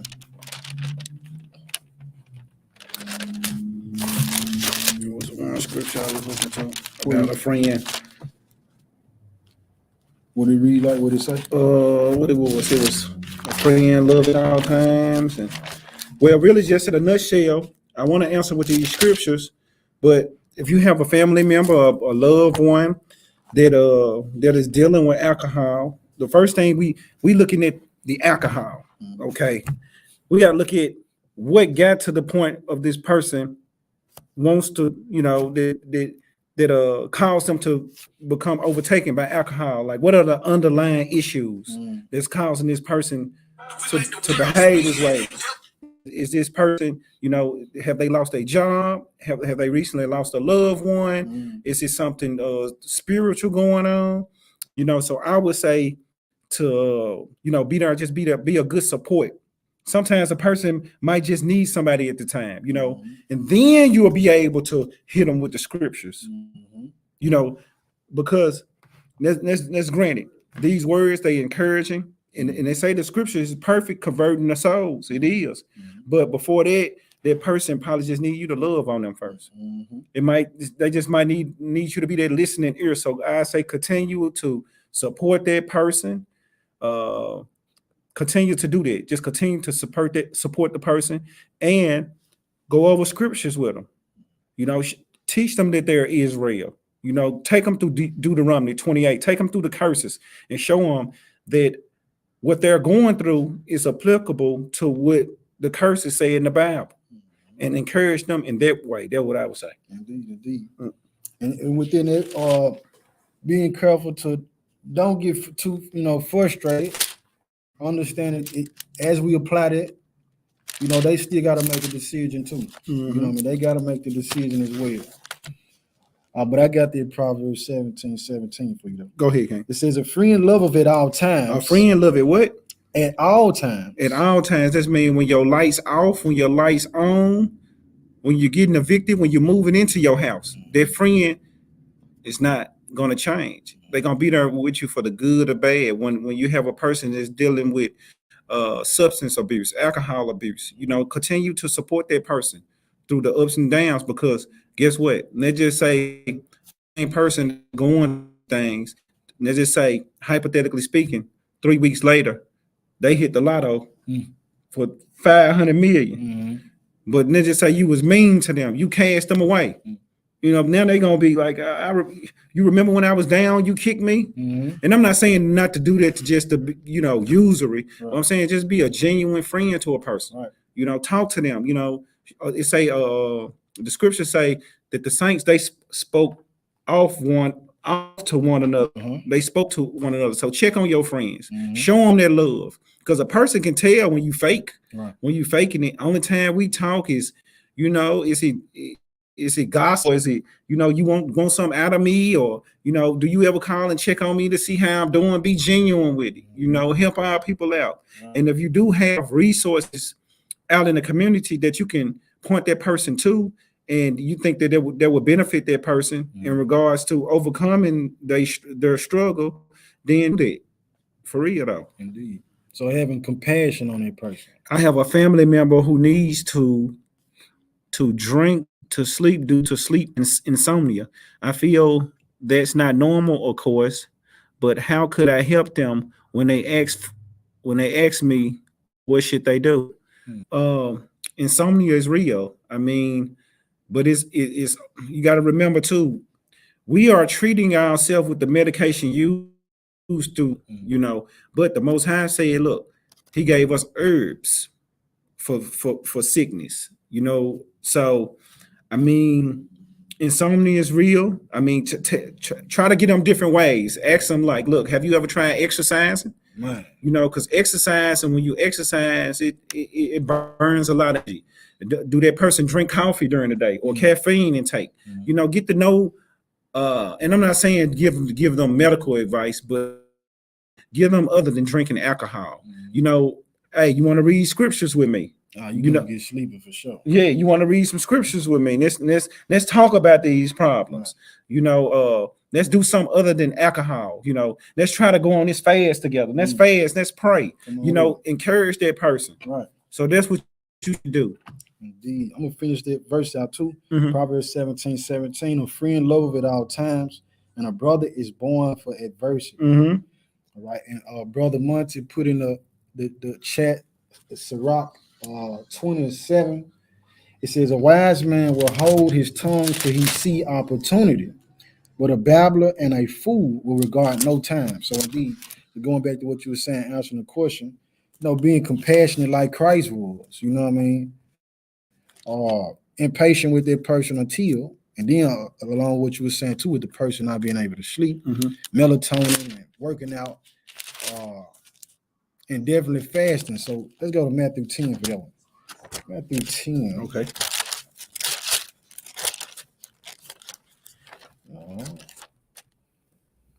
Not 10. What you want? What you looking for, King?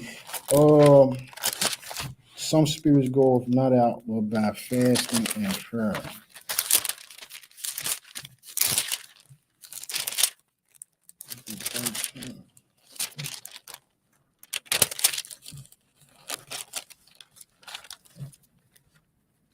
Yana can see, indeed. See, there you go. Chamomile and lavender tea helps with insomnia. Indeed. See, this is why we need each other. Everybody astute and got a purpose. That what I don't know, the sister know, the next brother know.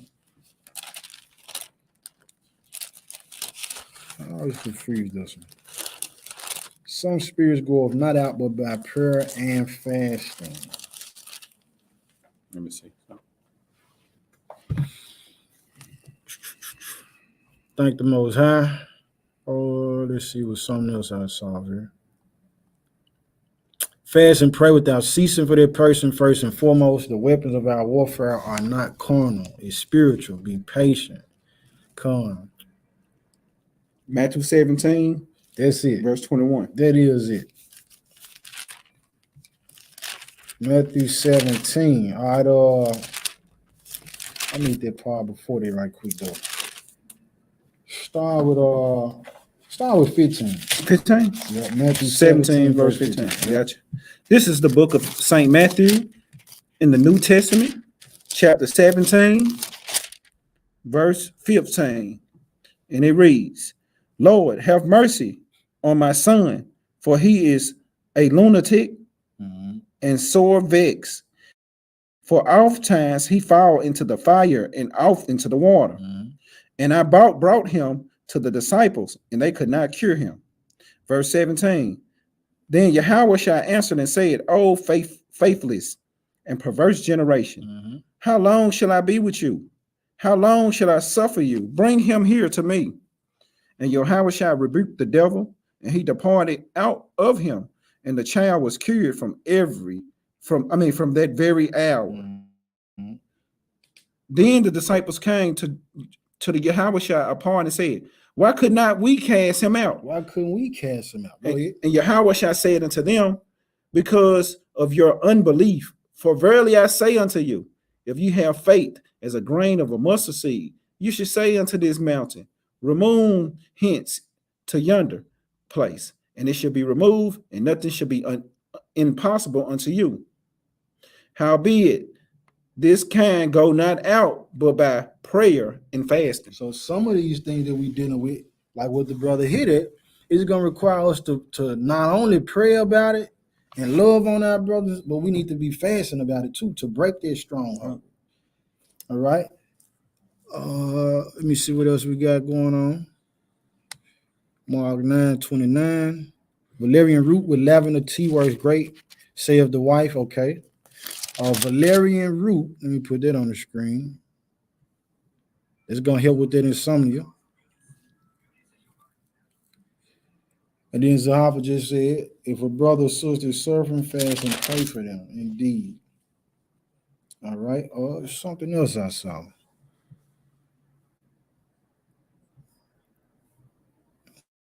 Go back up. Okay. His will is real said, I was wondering, what do you feel about reading other books like the sealed portion? I got something for that one. Because I seen you said something else. He said, I personally just don't believe I can go to hell for gaining knowledge for righteousness. That's my input only. I got him on there, King. What you got? Give me Ecclesiastes chapter 12, verse 12. All right. Ecclesiastes 12 and 12. Mm-hmm.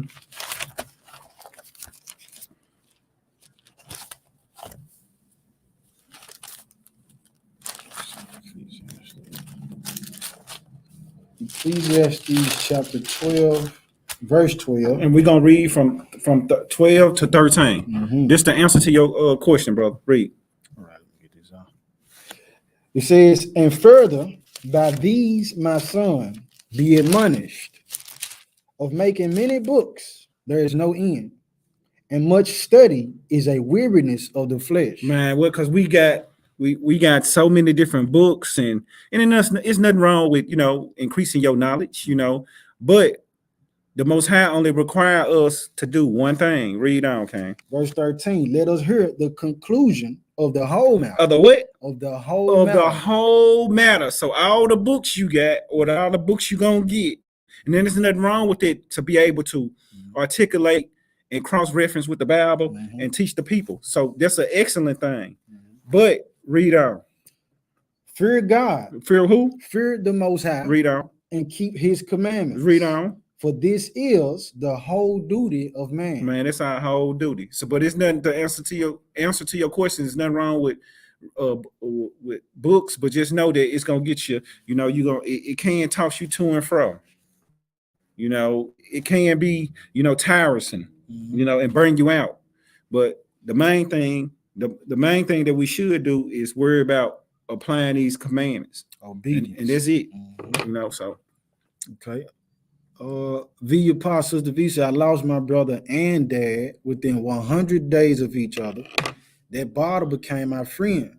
I kept crying out to the Most High to keep me because I want to be kept, and I haven't drank nothing since November. All praise to the Most High. Indeed. So, and it goes back to what we were saying earlier too. Everybody who drinking, and it ain't because just because.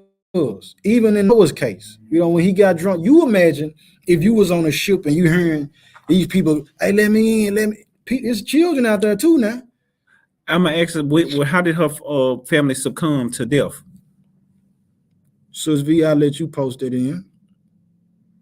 But all that death and murder not murder, but the death of so many people that no one of them was hearing while they on the ark. Man, he like, man, That's hunting. This stuff can hunt us mentally, man. But also, just for some words of encouragement, sister. Let me get King. Can I get this? This is the last one. Ecclesiastes chapter 7, and we're gonna go 1 through 8. Ecclesiastes 7, 1 through 8. Okay. Because just think about this world that we live in. We live in a world where we have awakened to our true identity. Because at first we was under the illusion of inclusion of this world. We was walking around saying we were black, we were African American, and we felt like that we was first class citizens in this world. Mhm. You know what I'm saying? But when we woke up to our true identity, we found out that we was in bondage, and it's hell. We in a place where we can get shot down by a police officer any day. We go to the poorest schools. We the last hired, the first fired. We, for the most part, our people, we live in food deserts. So it's very rough. And our people, we at the bottom of the food chain when it comes to medical care and all these things. So it's hell on this earth. Read this, King. All right. The book of Ecclesiastes, chapter 7, beginning with verse 1. It says, a good name is better than precious ointment. A good name is better than precious ointment. Read on. And a day of death than a day of one's birth. And the day of what? The day of death than the day of one's birth. Because it's no more suffering. It's no more pain. So anyone that now I pray, and my prayers and my my heart goes out to all those who have lost loved ones.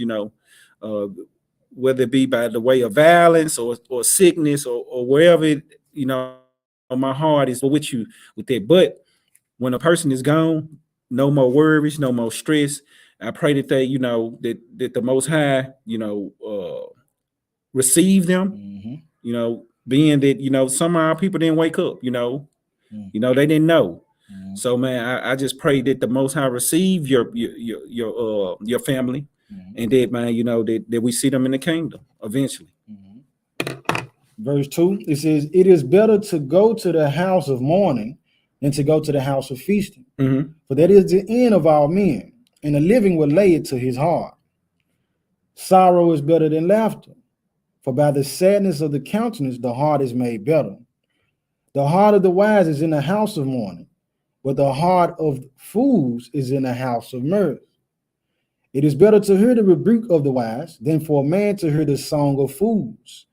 For as the crackling of thorns under a pot, so is the laughter of the fool. This also is vanity. Mm. Surely oppression maketh a wise man mad, Mm-hmm. and a gift destroyeth the heart. Mm-hmm. Better is the end of a thing. Better than what? Better is the end of a thing Mm-hmm. than the beginning thereof. Mm-hmm. And the patient in spirit is better than the proud in spirit. So endure to the end, sister. Endure to the end. Our prayers are with you and your family. But just know that the Most High is merciful, and that He is a fair God. Just know that. Right. Sister B said, my brother kidney failure, and I had to pull the plug on my dad. See, it's no more suffering for them, sister.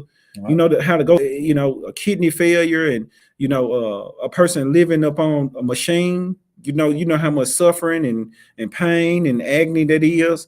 It's a lot. And it's just a lot of suffering, and there's no suffering no more after death. All right. Now finish the comment. Says, I felt like I killed him. That was very hard on me, with no support from nobody, but the Most High kept me. Indeed.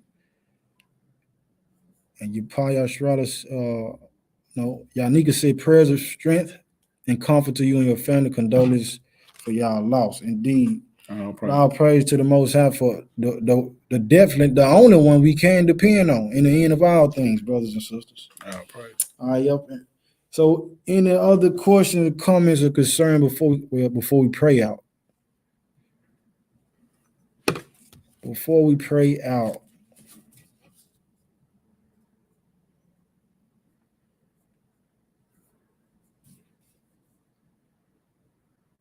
Indeed, indeed.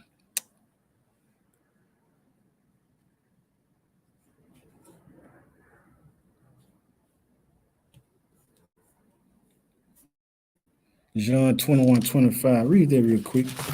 John 21, 25. Mm-hmm. All right.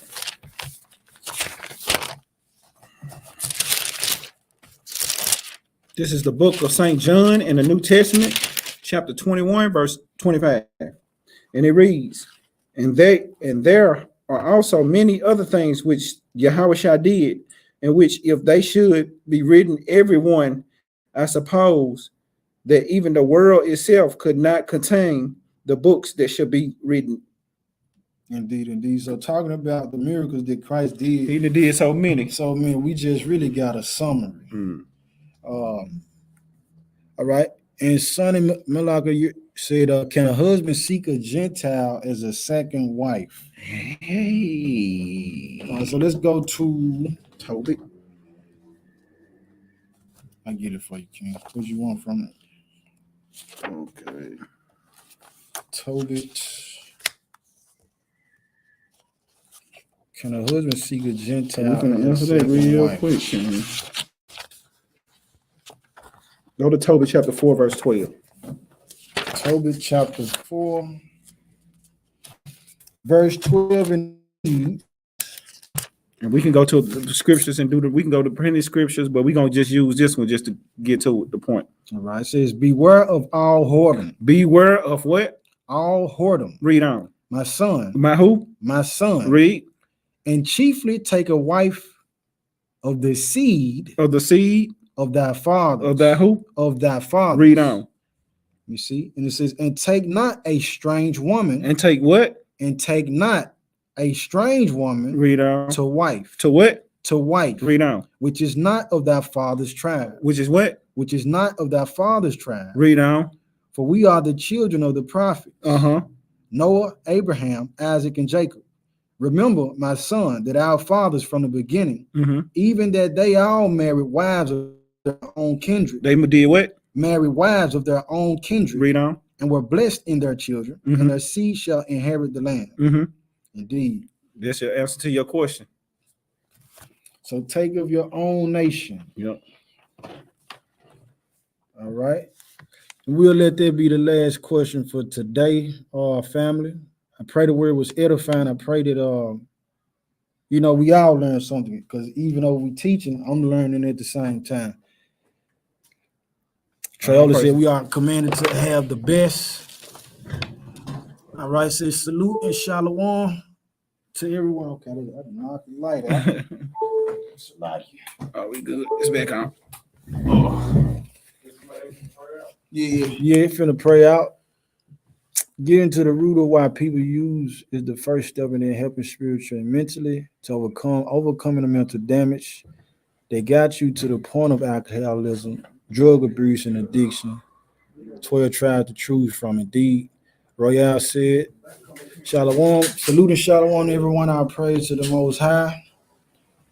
100, these I say, then walk in the spirit, and you shall not fulfill the lust of the flesh. Galatians 5 and 16, 19 through 21. 1 Corinthians 6, 9 through 11. Indeed. All right, family. So we're gonna pray out. All right, Sean, we finna pray out, man. Okay. All right. Yeah, everybody just putting the flesh under subjection with thanksgiving to the Most High. With all that He's done to us, putting everything out of our minds that ain't pertaining to Him. Dear Heavenly Father, again, we approach you, O Holy One, on this day with thanksgiving and humbleness, asking that this work before you was pleasing in your sight, Father. We pray that the word touch those who heard it and who will hear it. We ask that you look on those who are dealing with alcoholism and the families who's suffering from loss in the family, Father. Touch them, guide them, and open their understanding, break and destroy the yoke of the adversary, the hooks of the adversary, remove it out of them, O Holy One, and let them know that peace is in you. True understanding is in you, Father. And that using these things in excess, although they seek to escape whatever issue it may be, or whatever trauma, whatever hurt, whatever hardship, Father, let them know that if they cast the cares upon you, that those things can be free from those things, free from their bondage, Father.